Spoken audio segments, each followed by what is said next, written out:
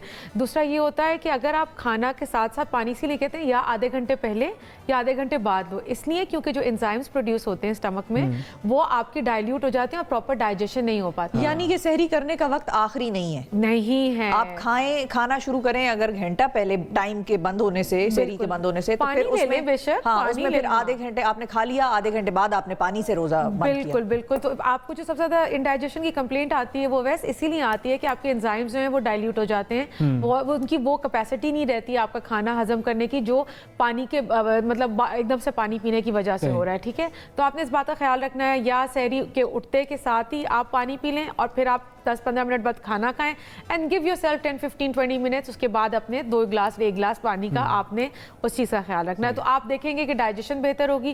اور کھاتے کے ساتھ فوراً لیٹنا, نماز پڑھنا تھوڑا سا میں تو اس بات کی بڑی وہ ہوں کہ کچھ پڑھ لیں, تلاوت کر لیں, تسبیح کر لیں, ہاں تھوڑا سا کھانا نیچے سیٹل ڈاؤن ہوتا ہے, then you can have sleep. اور ہمارے پاس اچھے ٹائم ہوتا ہے, 3-3.5 گھنٹے ہوتے ہیں آرام سے. اگر ہم نے 7-7:30 بجے اٹھنا ہے تو we have plenty of time. یہ جو شیڈیول ہے نا آپ کا, یہ تو بڑا آئیڈیل شیڈیول ہے, ورنہ جو شیڈیول ہوتا ہے جن کو میٹرک لگانا ہوتا ہے نا, ہم سے پوچھو, انہیں فوراً پہنچنا ہوتا ہے, فوراً پہنچنا ہوتا ہے. لیکن ورنہ جو نارملی لوگوں کا شیڈیول ہوتا ہے وہ کیا ہوتا ہے کہ اگر فار ایگزامپل 3:30 بجے سحری کا وقت ہے, ایسے 3:30 ہم نے ازیوم کیا, تو وہ اٹھتے ہیں کوئی تقریباً 3:15 بجے, اور 3:20 پر وہ پہنچتے ہیں دسترخوان پر. جب گھر میں خواتین نے سارے انڈے پراٹھے وغیرہ بنا دیے ہوتے ہیں, وہ 5 منٹ میں جو ہے وہ کھاتے ہیں. اچھا, اور شکل ایسی ہوتی ہے یہ تو, اور اس میں بھی آگے منہ بنا ہوا ہوتا ہے, امی پراٹھے میں گھی نہیں لگا. صحیح بات ہے, سڑے ہوئے بھی ہوتے ہیں. کھا لو بیٹا, کھا لو. 3:30 بجے اگر اذان ہوتی ہے تو اس کے بعد 5 منٹ بعد آپ دیکھیں وہ کیسے خراٹے لے رہے ہوتے ہیں وہ لوگ. کمال ہے, یہ ان کی جو ٹائم مینجمنٹ ہے نا, اس کو سلام ہے. اور پھر 12 بجے اٹھنا ہوتا ہے ان لوگوں کو. اچھا 12 بجے, یہ بات ہے کہ نا, نہیں آپ صحیح کہہ رہے ہیں. دیکھیں, اور وہ لوگ سب سے زیادہ کمپلین کرتے ہیں کہ دل بوجھل رہ رہا ہے, ڈائجسٹ نہیں ہو رہا ہے, تو یہ اس کی ریزن ہم نے یہ دے دی ہے. اب افطار والے معاملے کے بعد جب لوگ تراویح پڑھنے جاتے ہیں تو اس میں جو ایک آوازیں ڈکاروں کی آ رہی ہوتی ہیں, اور ایک عجیب معاملہ ہوتا ہے, کسی کو انڈائجیشن, کسی کو جو ہے وہ تیزابیت, اس سے کیسے کیوں نہیں بچ پاتے؟ وہ بھی دیکھو رول ایپلیکیبل وہی ہے جو آپ کریں, لیکن میں یہ کہتی ہوں سحری میں بھی اور افطار میں دونوں میں اگر آپ دہی ایڈ رکھیں نا اپنے کھانے میں, تو وہ پرو بایوٹکس ہیں اس کے اندر, وہ آپ کے ہیلدی بیکٹیریا کو, آپ کی ڈائجیشن کو ہیلپ آؤٹ کرتے ہیں, ٹھیک ہے. اب جیسے آپ نے بتایا وہی والی بات ہے کہ افطار سے جیسے جب روزہ کھلتا ہے تو آپ پانی سے روزہ کھولیں, اور آپ نے کھجوریا پانی اور پانی لے لیں پہلے, ٹھیک ہے, اور اس کے بعد تھوڑا تھوڑا کھانا شروع کریں. جو لوگ فوراً سے پانی کو چھوڑ کے ڈھیر سارا کھا لیتے ہیں, دین دے ہیو واٹر, ان کا پیٹ بھی پھولتا ہے, بلوٹنگ والی کیفیت بھی ہوتی ہے, بدہضمی بھی ہوتی ہے, جو آپ نے تراویح کے دوران کی کیفیت بتائی وہ بھی ضرور ہوتی ہے. تو یہ ہمارا بیسکلی, میں ہمیشہ ایک ایگزامپل دیتی ہوں, روئی لے لو, ٹھیک ہے, اور روئی میں پانی ڈالو, ٹھیک ہے, تو وہ روئی پھول جاتی ہے. کھانا بالکل روئی کی طرح پیٹ میں ہوتا ہے, ٹھیک ہے, اور آپ اس میں دبا دب پانی ڈالیں, definitely is going to bloat. اب اس میں ایک اور تیسری ٹائپ کے لوگ بھی ہیں. ایک تو وہ ہوتے ہیں نا جو افطاری کر لی, سحری کر لی, ایک وہ ہے جو گھبراتے ہیں اس چیز سے کہ بھائی بھوک لگے گی تو کچھ نہ کچھ ساتھ ساتھ کھاتے رہیں. اب وہ چھوڑتے نہیں ہے کھانا, ان کے ہاتھ میں ہر گھنٹے میں آپ پلیٹ ضرور دیکھیں گے. تو وہ افطاری پہ بھی کھایا, افطاری کے بعد وہ کھانا ڈنر والا کیفیت بھی ہوتی ہے, چائے بالکل, چائے کے ساتھ بھی کچھ ہوگا, پھر شیک بھی آئے گا کوئی درمیان میں, پھر آپ نے کھایا. پھر اچھا سحری سے پہلے بھی آپ کہتے ہیں کہ بھائی بھوک لگے گی تو سحری سے پہلے ایک وہ مڈ نائٹ سنیک بھی پھڑکا لو. تو یہ جب 4 کھانے آپ نے 8 گھنٹوں میں کھائے ہیں یا 6 گھنٹوں میں, تو اس کے بعد تو پھر حالت وہی ہوگی نا آپ کی, پھر کمپلین آپ کیسے کریں گے؟ وہ میں نے ایک جگہ پڑھا تھا, ہم تھوڑا سا اپنے ٹاپک سے ہٹیں گے کہ مسلمان ایک ایسی قوم ہے, ہم پاکستانی اسپیشلی, جو 17-18 گھنٹے کا روزہ رکھنے کے باوجود وزن گین کرتے ہیں. تو you have given the right reason کہ وہ ہمارے میلز ختم ہی نہیں ہو پاتے کہ ہمیں, ہم تو جانوروں سے محبت بھی اس وقت کرتے ہیں جب اسے کاٹ کے کھا سکیں. دیکھیں نا, یہ الگ ہے. پھر فرنیچر سے محبت اس وقت کرتے ہیں جب اس پر لیٹ سکیں. یہ ہمارا کرائیٹیریا ہے. ہم گیو اینڈ ٹیک میں اس میں رہتے ہیں. تو یہ چیزیں آپ نے رکھنا ہے. انزائمز جو پیٹ کے سب سے زیادہ آپ کے ڈسٹرب ہوتے ہیں وہ ایکسیسو واٹر انٹیک ڈیورنگ آپ جب کھانا کھا رہے ہیں اس سے ہوتے ہیں. تو آپ نے اپنے اس کھانے کے انٹیک کو مینٹین رکھنا ہے.